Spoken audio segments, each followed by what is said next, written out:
Valeu. Pessoal, tem alguém de fora aí ainda? Se tiver, por favor, entre, por favor. Tá calor aqui também. Nós vamos aguentar o calor. Então façam um esforço, por favor, sentem aqui mais perto. O pessoal aí do fundo também, viu, gente? Eu peço para vocês que me dê atenção só por essa vez. Nunca mais vocês precisam prestar atenção em nada. Mas hoje, de maneira especial mesmo, a gente gostaria de abordar algumas questões importantes. Então peço, por favor, que o pessoal aí dá um tempo nas conversas. A gente vai ter muito tempo de comunhão depois. Tem rango aí, viu, galera? E tá cheirando já, né? O meu filho sempre disse que o dia de ceia é o dia preferido dele, por conta da gente pôr mesa. Hoje ele já está, desde o começo, a hora que chegou o salgado, em crise, né? Então, por favor, abram a Bíblia de vocês, na carta de Tiago, capítulo 3. Nós vamos ler a partir do verso 13 daqui um pouquinho. Antes eu gostaria apenas de fazer uma breve introdução aqui sobre as nossas intenções, o que é que nós queremos com essa noite especial. Nós chamamos todos os nossos amigos, todos aqueles que fazem parte da igreja, e também dissemos, aproveitem e chame os amigos dos amigos, não tem problema nenhum, porque nós queremos falar a respeito de algumas direções que Deus tem nos dado como igreja, e eu não estou falando especificamente dessa congregação, eu falo mais acerca daquilo que Deus tem nos desafiado a ser como ministério. E então, como ministério, irmãos, nós pensamos não apenas nas ações práticas, mas nos princípios, no porquê nós somos como somos, no porquê nós vivemos como nós vivemos. Há uma série de coisas de natureza bíblica que precisam ser compreendidas. Eu digo isso porque a tentação de que a gente perca a intencionalidade nos relacionamentos que a gente possui no que se refere à fé é muito grande. É muito fácil a gente procurar um lugar para congregar, onde simplesmente a gente cumpra um serviço de natureza religiosa e a gente comece a deixar aquilo que é o entendimento do que nós estamos fazendo para um segundo plano. Então, tem gente, para vocês terem uma ideia, que se dizia protestante e que tem renunciado à fé protestante e até mesmo voltado para a igreja católica. E muita gente fala assim, olha, eu nunca tinha visto isso, por que isso está acontecendo agora como um fenômeno até recorrente, né? E a razão é muito simples.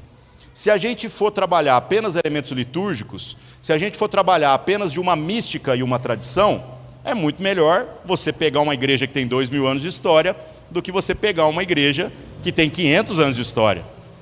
Então, irmãos, quando ficamos na superficialidade da relação religiosa, a coisa fica um pouquinho complicada mesmo. Não se sustenta uma caminhada com Cristo baseada única e exclusivamente em elementos de natureza religiosa. Nós precisamos entender que fomos chamados por Deus para viver muito mais do que isso. Então, quando falamos de intencionalidade, nós estamos pensando basicamente no seguinte, de certo modo, olha o barulho aí, ó.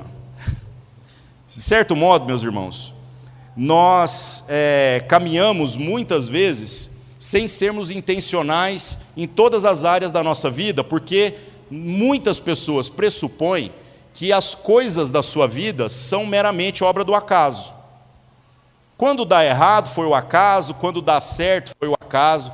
A gente prefere, de certo modo, colocar Deus como alguém que corre numa linha paralela à nossa e, de certo modo, nós tenhamos plena liberdade de escolha para todas as circunstâncias, e nós culpamos esse acaso por tudo aquilo que parece que não é nem o que Deus quer e nem o que eu quero, porque é cômodo. Isso traz a nós uma sensação de controle. Mas, irmãos, a Escritura não nos chama para viver conscientes de um acaso. A Escritura não nos chama para viver simplesmente conformados com aquilo que o acaso pode proporcionar. Muito pelo contrário. Aquilo que a Escritura quer propor para nós, irmãos, é que nós sejamos plenamente conscientes daquilo que é a vontade do Senhor para nós, e então a gente alinha a nossa vontade com a vontade do Senhor. Isso é o óbvio do óbvio, é o que a gente prega todas as semanas aqui, não tem nada de novo. Agora, o que há de novo que precisa ser compreendido, irmãos, é que na nossa leitura da Escritura, nós não podemos ser inocentes a ponto de acharmos que aquilo que aconteceu na vida de Jesus foi obra do acaso, como eventualmente você possa estar achando que está acontecendo na sua vida. Jesus não tem acasos. Jesus não sofreu as contingências, e pode ser então que você creia que isso é algo natural da vida, mas tenha certeza que tudo que está registrado na Escritura a respeito de Jesus é altamente intencional. Da mesma maneira, a própria composição da Escritura não é obra do acaso. Por isso nós cremos que a Bíblia é palavra de Deus, inspirada. E mesmo nas coisas que você aparentemente não alcança a plenitude do entendimento, porque simplesmente parece que Deus não fez questão de explicar tudo de maneira exaustiva, mas Ele nos traz a palavra como revelação suficiente, ainda assim, até aquilo que parece para você, por conta, eventualmente, da sua incapacidade de alcançar tudo que ela está propondo, que pareça um equívoco, que pareça contraditório, que pareça um erro, entenda, meu irmão, isso não está na Escritura por obra do acaso. Em Deus não há coincidências, em Deus não há acasos, em Deus não tem absolutamente nada que o pegou de surpresa e ele literalmente teve que mudar a sua postura dali para frente. Quem pensa desse jeito ainda não compreendeu o fundamento do que é a caminhada com Deus. Essa pessoa está apenas na jornada litúrgica, mas não está compromissada com o interesse de Deus, uma intencionalidade que transcende a experiência religiosa. Então, irmãos, pode ser que na sua vida tenha muitos acasos, ou que você acha que tem. Na vida de Deus, não tem. Na vida de Jesus, não tem. E assim sendo, como nós podemos pressupor que a jornada de espiritualidade que Jesus preparou para nós, e que Deus também revelou através dos seus profetas, lá no Antigo Testamento, isso teria como foco principal trazer a nós uma relação de serviço a Deus que fosse também desconstituída de propósito, desconstituída de consciência de vocação. Como é que você acha que Deus ia dar os mandamentos para depois ver o que ia acontecer? Ou já não havia na vontade de Deus um interesse explícito? Ou seja, da mesma maneira que Deus é intencional, a vontade de Deus é que nós, ao caminharmos com Ele, também sejamos. Isso também é óbvio. Jesus não joga o evangelho no vento e depois ele vai ver se vai dar certo ou não. A vinda de Cristo como homem para morrer numa cruz não é uma tentativa. Ele tem certeza de absolutamente tudo que vai acontecer. Mesmo lidando com pessoas inconstantes, pessoas que não são confiáveis, pessoas que no momento mais crucial ou dormem, ou abandonam, ou negam, ou traem. Ainda assim, Jesus sabia que tudo ali cumpriria um propósito eterno. Não há plano B. Só tem um plano. E, meus irmãos, a Bíblia fala disso de capa a capa. Você pega lá no Gênesis, você acha às vezes que Deus, criando um jardim, tinha como propósito um lugar lá cheio de planta, cheio de Adão, e a gente também já fala isso tanto aqui, o propósito de Deus nunca foi um jardim cheio de Adão. O propósito de Deus é uma cidade santa, cheia de Cristos. Então Deus não foi pego de surpresa nem lá, nem na cruz, nem em absolutamente nada.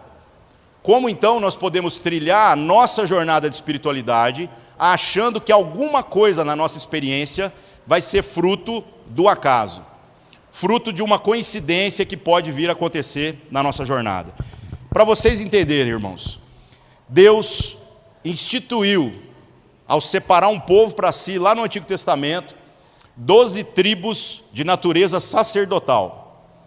12 tribos que foram chamadas pelo Senhor para representarem Deus na terra.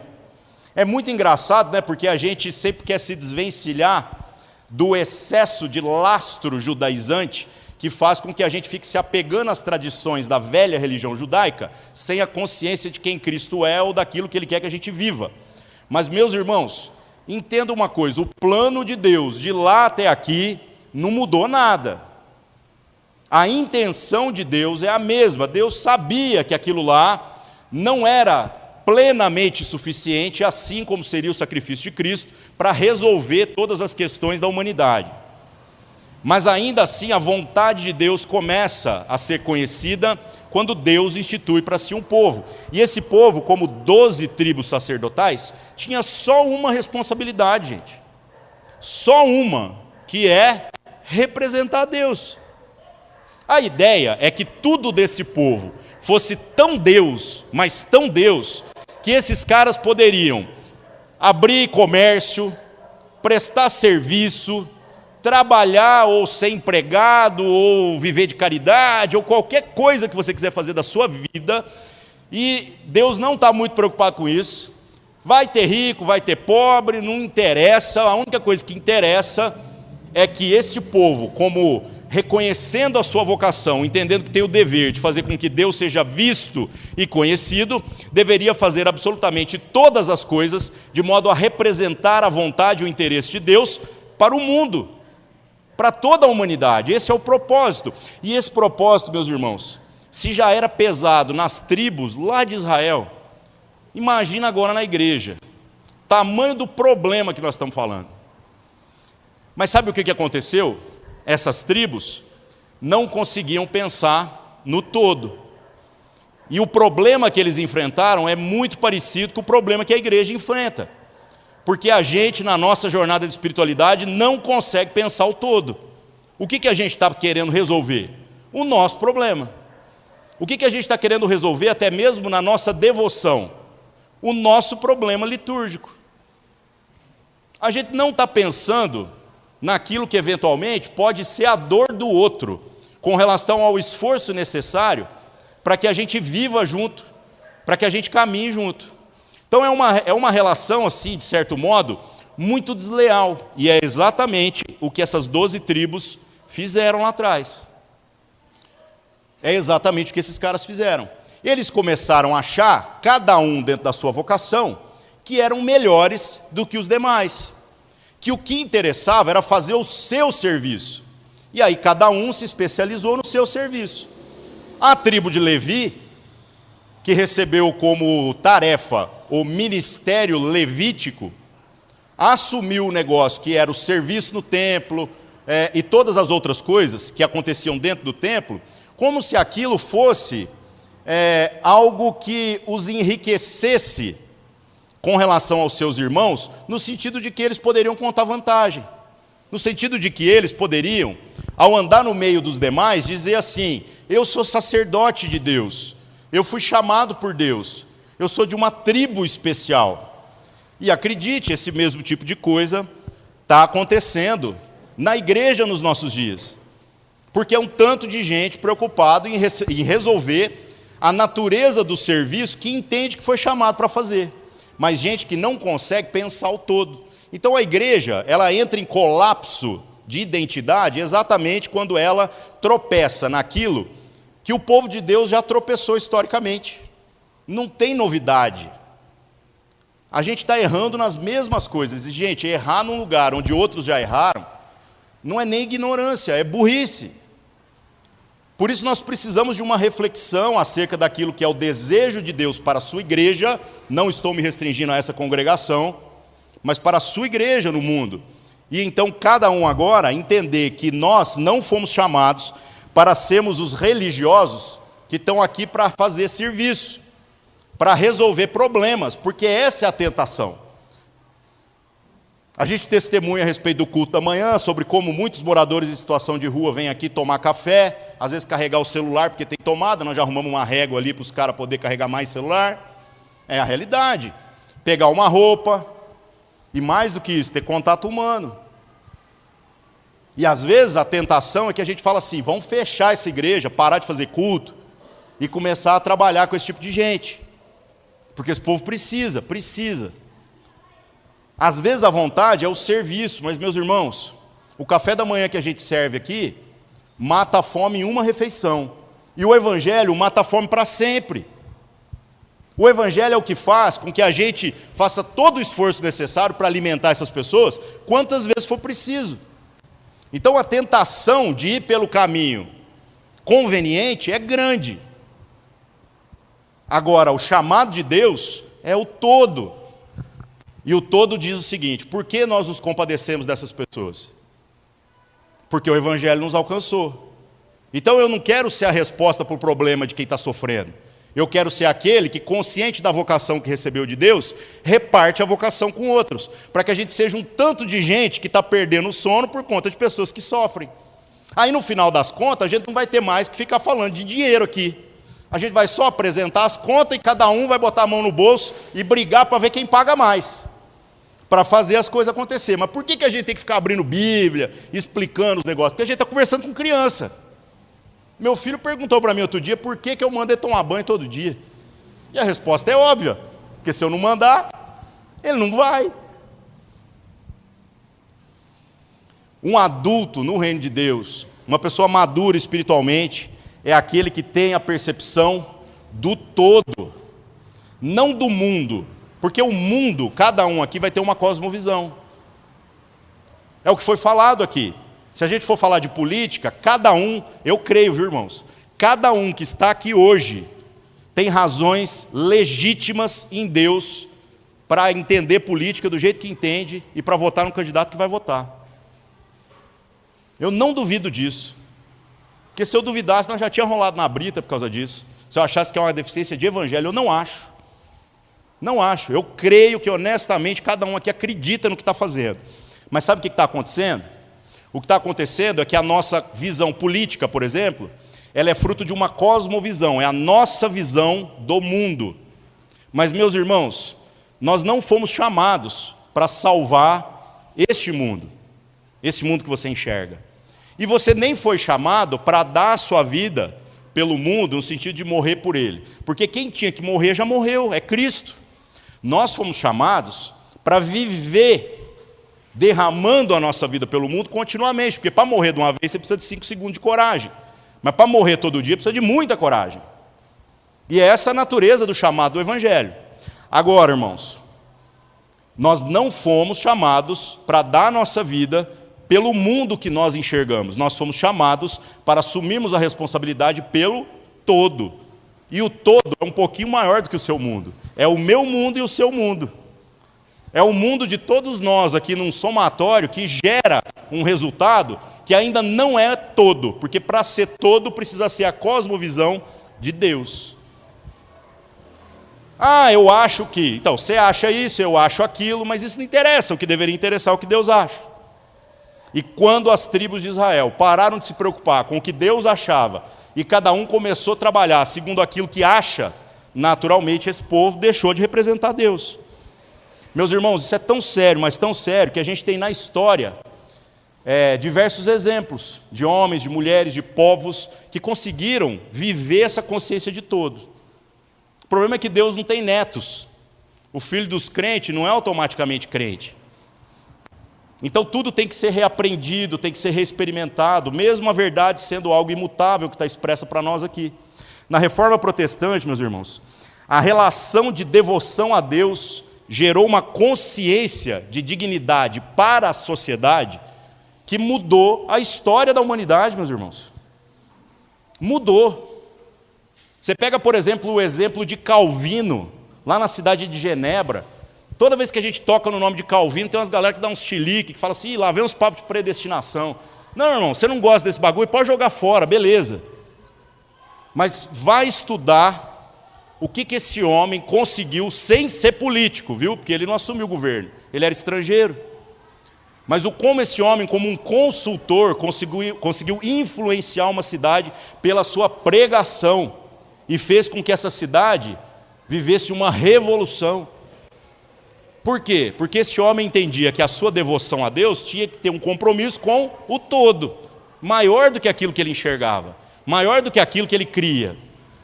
Ai, mas lá não teve um tanto de coisa errada também? Teve, é lógico, é um homem. O que você esperava? Mas o que esse homem conseguiu inspirar para ser certo, para dar certo, meus irmãos, nós estamos aqui numa luta para um dia poder chegar perto. O nosso conceito de escola pública vem de lá.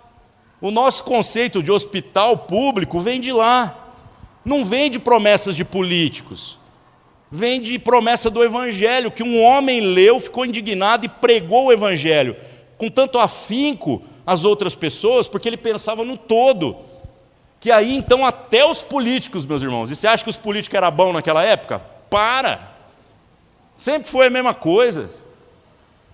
Mas até os políticos se dobraram diante daquilo que foi pregado. E a cidade passou a se realinhar, conforme uma ética do todo, da vontade de Deus. Então, meus irmãos, nós precisamos entender que Deus está nos chamando para pensar um pouquinho maior do que a gente está pensando.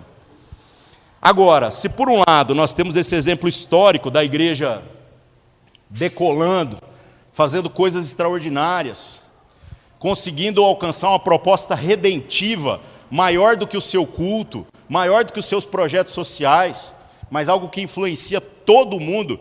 Porque é o que eu falei, toda vez que você vê uma escola pública igual tem aqui na frente, eu passo lá e fico pensando, rapaz, foi um crente que pensou nesse negócio.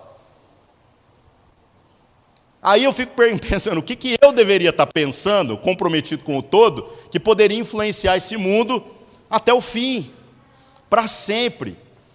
Essa deveria ser a nossa crise. E, irmãos, se por um lado há esse testemunho extraordinário, também há na história o testemunho oposto. Na Europa, sabe o que aconteceu? A igreja entrou em declínio, porque ela passou a se preocupar tanto, mas tanto com as coisas litúrgicas, com um louvor bem feito, com pregadores cheios de pompas, com a acústica perfeita do prédio, com as saudações que a gente faz, oh, a gloriosa paz do Senhor Jesus, irmão, com as roupas que nós vestimos, que esse povo simplesmente esqueceu do todo. A ponto de a gente dizer que o continente europeu é quase pós-cristão. Existem focos de avivamento, porque o evangelho é vivo, né, irmãos? Ele acha um jeito. Mas boa parte das catedrais, que começaram como grupos muito menores do que esse aqui, e alcançaram assim um esplendor extraordinário, hoje são museus. Simplesmente porque as pessoas perderam a noção do todo. O cara que tocava o piano achou que o piano era a coisa mais importante. O cara que pregava achou que pregar era a coisa mais importante. E de repente, nós deslumbramos em falar a língua de anjo e esquecemos como é que fala a língua uns dos outros. E isso comprometeu o todo, a vontade de Deus para o todo. Então, irmãos, nós precisamos entender qual é a natureza da vocação para aqueles que andam em Deus. Porque nós, como igreja, queremos ser coerentes com essa natureza. E o nosso nome já é clichê, né, irmãos? Nós somos o sal da terra. Para que serve o sal? Aí uns vão falar assim, sal serve para dar sabor. É bom também, né? Mas eu, por exemplo, que estou debaixo aí de um controle médico, o médico fica falando para mim assim, põe menos sal, põe mais alho, troca o sal por não sei o quê. Né? Então o sal é bom, mas o sabor nem sempre é a função primordial, porque dá para comer sem sabor também. O sal conserva. Também é verdade. Você não tem geladeira, você pode pegar uma carne, desidrata ela, taca sal no bagulho e pode guardar 2 anos. Fez carne seca em casa, funciona. Funciona.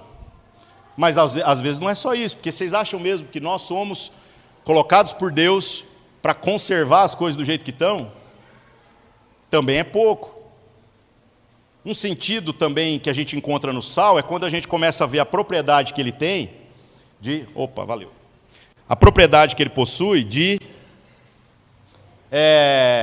tirar certas coisas que danificam o alimento e trazer para si mesmo.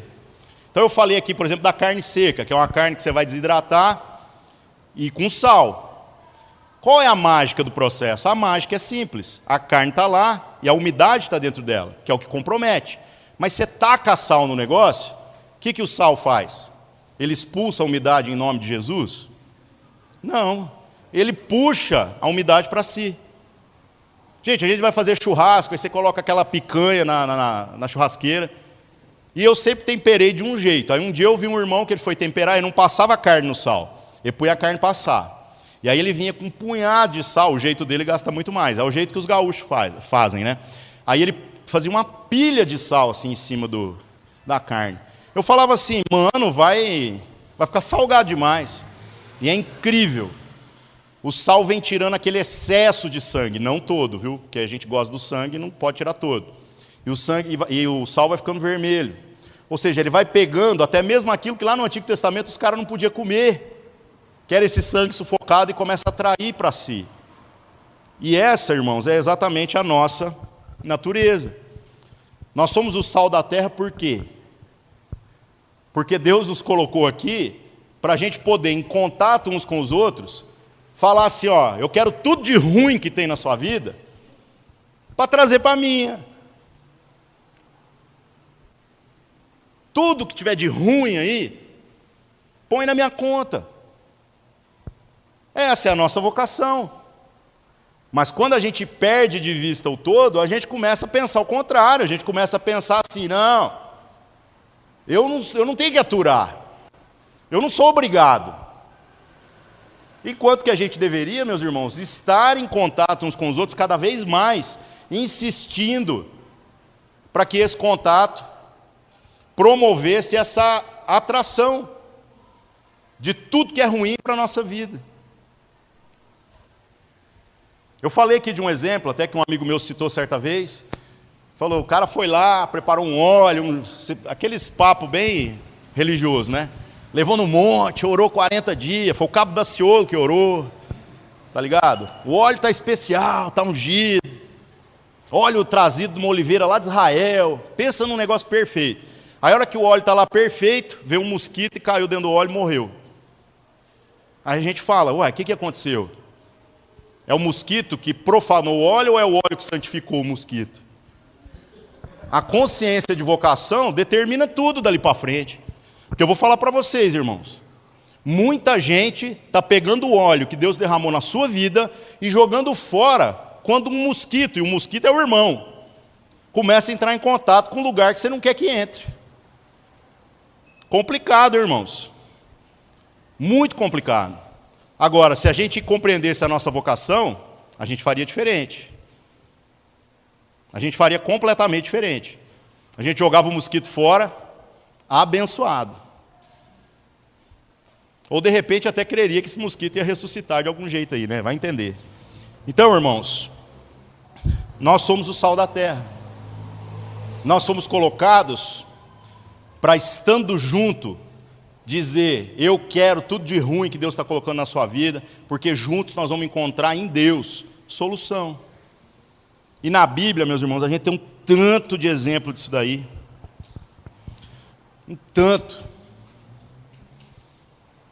Mas na igreja nem sempre a gente tem, porque na igreja o que a gente pensa? Uma pessoa está passando por dificuldade. O que eu tenho que fazer? Tirar ela da dificuldade. Ou evitar a dificuldade. Ou evitar a pessoa, às vezes. Porque tem uns caras que não saem da dificuldade. É impressionante. Tem uns irmãos que quando eu vou conversar, eu falo assim, mano, começa hoje contando uma coisa boa antes de contar o resto. Estou quase levando o cara para benzer, porque não avança. Então o que a gente quer? Tirar o cara do problema. Mas vamos olhar na Escritura?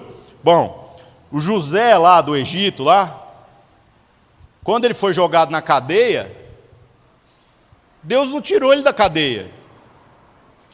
Ele serviu a Deus na cadeia. Então o que ele fez? Virou carcereiro.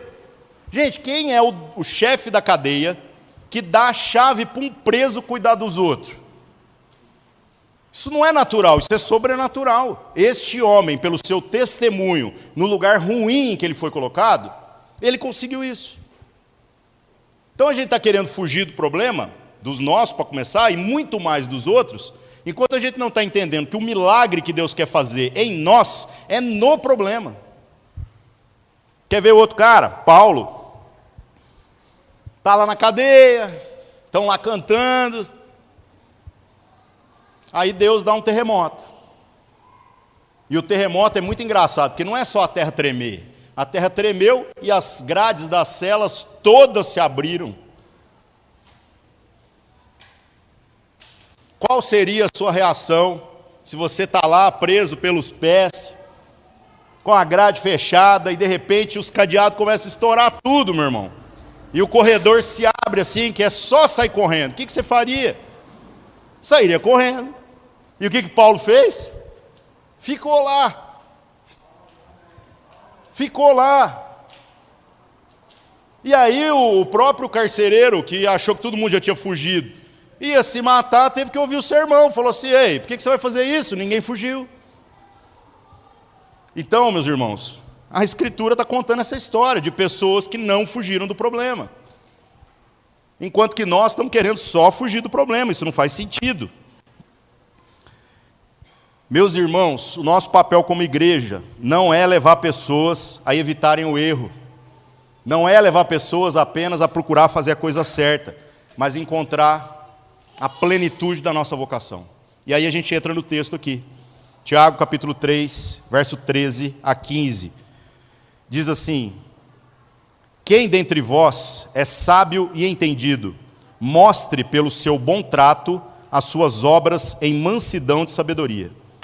Mas se tendes amarga inveja e sentimento faccioso em vosso coração, não vos glorieis, nem mintais contra a verdade. Essa não é a sabedoria que vem do alto, mas ela é terrena, animal e diabólica. É isso que nós sofremos. Então, irmãos, toda vez que a gente tiver uma boa ideia, boas intenções, mas não conseguir pensar no todo, e o todo é maior do que o todo que nós enxergamos, é o todo de Deus, nós corremos o risco de termos pensamentos que possuem exatamente essa natureza. Parece sabedoria, mas é terrena, animal e diabólica. Nós não fomos chamados por Deus a agir por necessidade. Nós fomos chamados por Deus a agir pela convicção. Ou seja, segundo aquilo que Deus está dizendo que nós somos, nós temos que viver.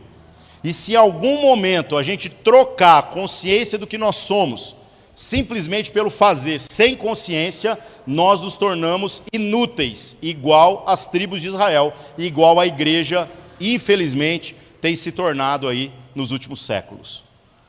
É muito triste isso, meus irmãos. E para pôr um pouco mais de peso nessa história, para você entender de maneira prática qual é a nossa responsabilidade no final. O ministério de Jesus, meus irmãos, lembra que eu falei que a vida de Jesus não tem nada de coincidência? Tudo na vida de Jesus tem uma intenção. O ministério de Jesus começa num coxo. E essa reflexão é algo que o pastor Paulo Júnior trouxe para nós, quando a gente estava reunido com o conselho do ministério, e eu confesso para vocês que nós ficamos vários dias pensando a respeito disso. O ministério de Jesus começou num coxo. O que é um coxo? É o lugar que os animais comem. E você vai ser tentado, lendo a Bíblia, a imaginar o seguinte: isso aconteceu porque Deus não previu que não haveria vaga na hospedaria. Gente, o texto está descrevendo uma situação. Não está contando o ponto de vista de Deus. José foi pego de surpresa. Deus não. Então entenda, Deus colocou Jesus num coxo, de propósito, porque há algo a ser entendido dentro desse negócio. E da mesma maneira que o ministério dele começa num coxo, termina numa mesa. E isso também tem um porquê. Isso também tem uma razão. Então agora, meus irmãos, eu peço que você preste atenção naquilo que a gente vai falar, para que você possa alcançar uma coisa aqui da parte de Deus. O entendimento de como que nessa noite nós vamos sair do coxo e entrar na mesa. O coxo pode parecer um lugar péssimo, né? A gente pegar uma criança recém-nascida e botar lá num lugar que os bichos comem. Mas é tão intencional da parte de Deus, meus irmãos, que Deus fez questão de que a gente percebesse, desde o primeiro dia do nascimento de Jesus, que Jesus veio para ser alimento. Por que ele está ali? Porque ali é o lugar onde se põe comida. Comida para quem? Para os animais. Que é exatamente quem nós somos, quando nós não temos a consciência de quem Deus deseja que nós sejamos. Esse é o problema, meus irmãos. Aí o que acontece? Jesus trilha toda a sua vida, e no final, quando ele está na mesa, ele ainda diz: nós estamos aqui reunidos, eu tenho um pãozinho aqui que eu vou partir, mas vocês têm que entender que comer desse pão é comer do meu corpo. Então eu era alimento, fui alimento e ainda sou alimento. A única razão pela qual eu existo aqui na forma humana é para ser alimento. É para que vocês comam da minha carne e consigam entender alguma coisa, consigam se alimentar de maneira definitiva. Meus irmãos, a diferença entre o coxo e a mesa é que no coxo os animais se alimentam. Nós, em muitas circunstâncias, quando não temos a consciência, a gente só vai lá e come, só vai lá e come. Agora, na mesa, sabe qual que é a ambição de Deus? E é o que Jesus ensinou. Ele disse assim: na mesa não é sobre comer, na mesa é sobre repartir. Paulo depois esculacha os irmãos, que chegando no culto, quer comer mais do que os outros. Para ninguém correr nesse pecado, nós já compramos muita comida aqui hoje. Porque o erro não é comer ou deixar de comer, meus irmãos. O erro é não ter a consciência. A mesa de Cristo, ela é diferente do coxo por uma razão. Lá era Jesus que era o alimento. Agora, nós temos que estar nessa mesa servindo o alimento, que continua sendo Jesus, uns aos outros. Então, Jesus não é um alimento solitário, ele é um alimento que é partido em nós. Isso tem que acontecer. Se nós não servimos a mesa, tem alguma coisa errada. Nós precisamos, então, rever o nosso posicionamento. E outra, irmãos, nós seremos partidos junto com Cristo. Porque é muito fácil a gente pegar o pão ali que a gente compra na padaria, dividir, dar um pedacinho para o outro e falar: Deus te abençoe. Agora eu quero ver você arrancar um pedaço de você para dar para o outro, para que ele possa agora ser um pouquinho menos faminto das coisas de Deus, viu? Porque se você der um pedaço de você mesmo, coitado do irmão. Quando a gente não se compromete com o todo, é isso que a gente faz. A gente começa a ficar preguiçoso, às vezes, de alguns relacionamentos. Sabe por quê, irmãos? Porque todo mundo tem a solução para a vida da gente. Todo mundo olha para você e quer dar a solução para você. Meus irmãos, a solução eu tenho, está aqui, ó. Eu só não estou conseguindo viver isso aqui. Porque não dá para viver sozinho. Eu preciso de você, caramba. Não tem jeito, não adianta eu partir meu corpo se não tiver quem coma. E não adianta eu querer comer do seu se você não quer me dar. Essa é a responsabilidade, meus irmãos, isso é pensar o todo. Tudo o resto, meus irmãos, fica pequeno, todo o resto fica insignificante. Traduzindo em miúdos ainda, irmãos. Não existe andar com Deus sem dano pessoal. Não tem jeito. Não, mas eu estou andando com Deus, minha vida está piorando. Às vezes tem que piorar mais ainda, porque você não está entendendo. Meus irmãos, eu tenho enriquecido em Deus, e não é monetariamente. O crédito às vezes cresce, mas as dívidas vai junto. E tudo isso por amor àquilo que nós fazemos juntos. Mas Deus tem nos enriquecido com muitas outras coisas, que são muito mais valiosas do que dinheiro. E se isso é verdade, por que nós teríamos crise com o dinheiro? Por isso que a gente não tem crise de pôr a mão no bolso. Meus irmãos, não há andar com Deus, não há ministério sem dano pessoal. É isso que significa Romanos capítulo 12, verso 1. Ofereçam os vossos corpos como sacrifício vivo. Aí você fala, não, mas lá está falando que esse oferecer é um culto racional. Meus irmãos, um culto racional é um culto que entende. E um culto que entende é aquele que vive segundo o entendimento. E o entendimento é, do mesmo jeito que Cristo deu-se na mesa, nós temos que ter um compromisso com a mesa. Porque esse é o lugar verdadeiro da devoção. Meus irmãos, infelizmente, nos nossos dias, nos dias em que a igreja vive, há mais pecado na mesa do que na cama. Há mais traição na mesa do que na cama. Tem gente que começa a andar com Jesus e aí fica assim, mas e aí? Porque de vez em quando eu faço o que não devo antes da hora. Depois que casa não faz de jeito nenhum, é o oposto. Tudo problema de cama. Uns querem fazer muito quando não pode, outros não querem fazer nada quando deve. E aí fica parecendo que nós vamos ter que fazer uma especialização em sexologia para resolver o problema da igreja.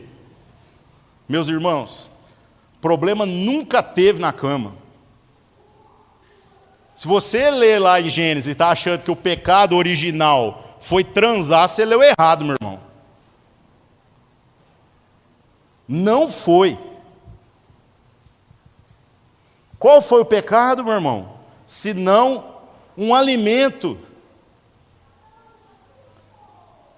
Tirar o Deus da refeição, literalmente, e comeram para satisfazer as suas próprias vontades. Então é o mesmo pecado, não mudou.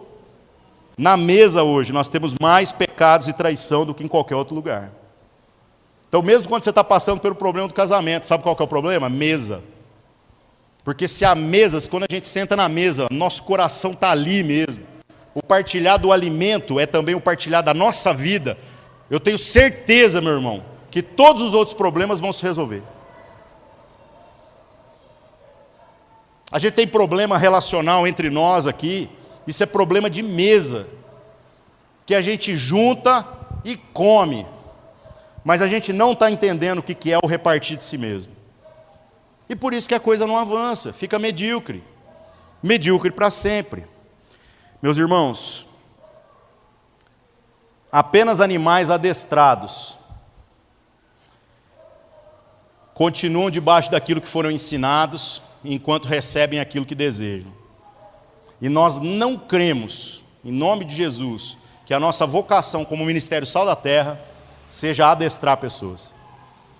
Porque é muito fácil a gente dizer para você a hora de levantar a mão na adoração, a hora de abraçar o irmão, a hora de dizer alguma bobagem para ele, forçar você a participar de um pequeno grupo, senão você não está na visão, te pressionar a usar o jargão certo, a vestir a roupa certa.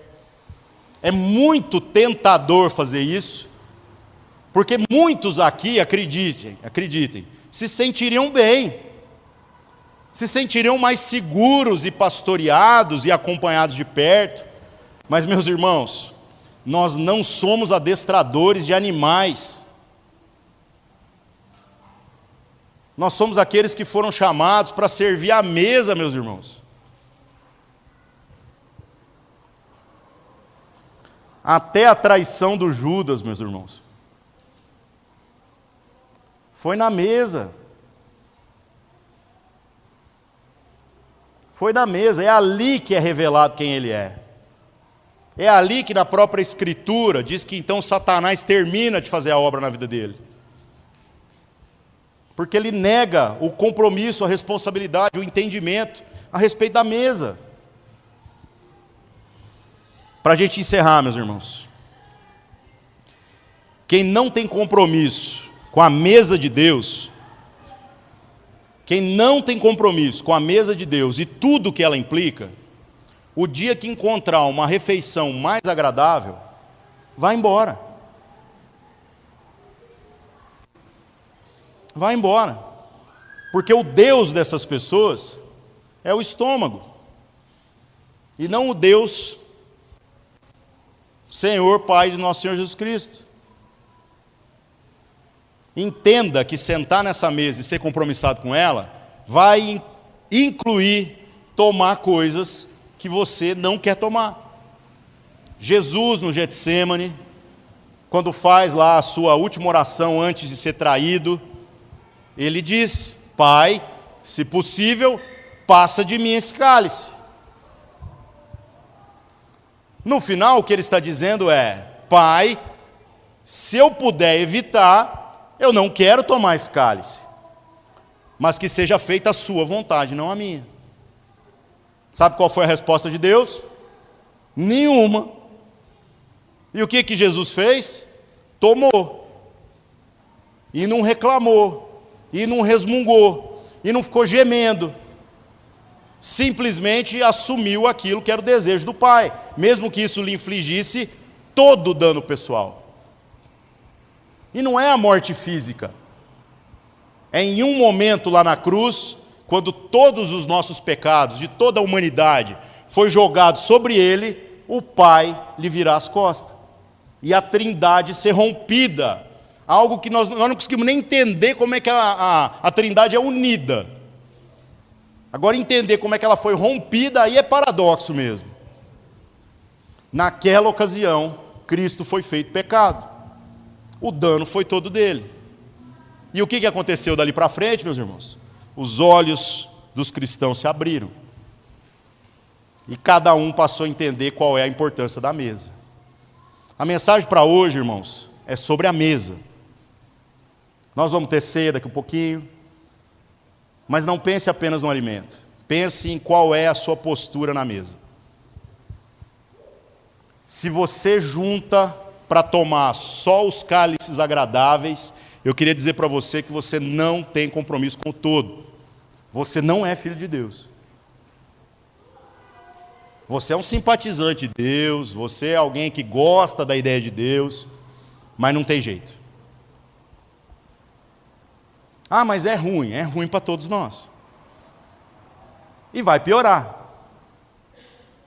Mas o final é bom, irmãos. O como essa história termina é bom, a gente já sabe. Já está aqui, ó, tudo escrito. Então, em nome de Jesus, meus irmãos, que a gente possa entender o privilégio de estar à mesa. E quando eu estou falando de mesa agora, não é apenas do que nós vamos celebrar daqui um pouquinho. É sobre todas as circunstâncias da nossa vida. Quando você pensar em alguém, seja uma pessoa que você gosta ou que você não gosta, faça as contas. Eu verdadeiramente sento na mesa com essa pessoa?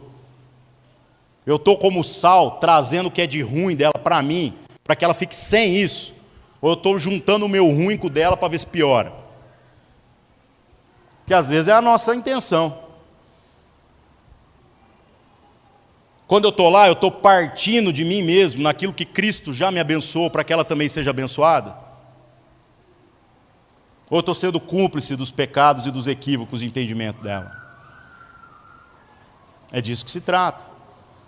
Quando a gente vai fazer qualquer coisa de natureza prática na vida da igreja e do ministério, nós estamos pensando como mesa ou nós estamos pensando como coxo? Enquanto isso me serve, me dá sustância, eu estou junto, e o dia que não servir mais eu estou fora, ou eu estou verdadeiramente compromissado é com as pessoas? E aí, estando junto ou estando fora, não interessa, a gente está junto. Que a última coisa, meus irmãos, que traduz verdadeira comunhão é o serviço que a gente faz. Ninguém aqui precisa fazer nada, meus irmãos. A única coisa que a gente precisa é ficar junto, de todo o coração, dando toda a nossa vida, errando junto e acertando junto para a glória de Deus. O resto é o resto.